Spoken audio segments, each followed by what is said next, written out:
Pressure কুকারে একটা জিনিস আছে, তুই দেখলে একবার খুশিতে খুশি হয়ে যাবি, বুঝেছিস? মাটন। তো তার আগে তোকে যে তোর গোল গোল আলু ভাজা খা, আর সঙ্গে লেবুটা না হলে খাওয়াটাই কিন্তু মজা আসবে না, বুঝেছিস? মাটন ঠিক আছে, দেখো, দাও মাটনটা দাও। ধামসা আলু দেখেই বোঝা যাচ্ছে।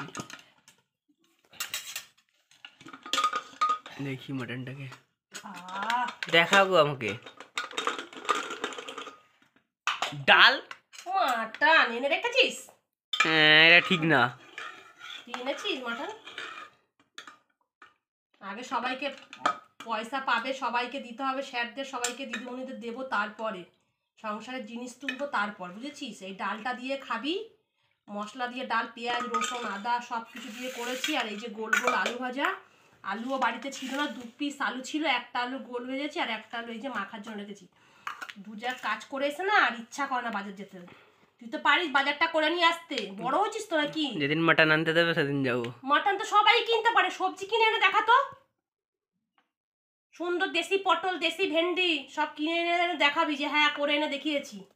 শুধু খেলেই হয় না, করতে জানতে হয় বাজার করা, যে বাজারটা করে এনে দিই।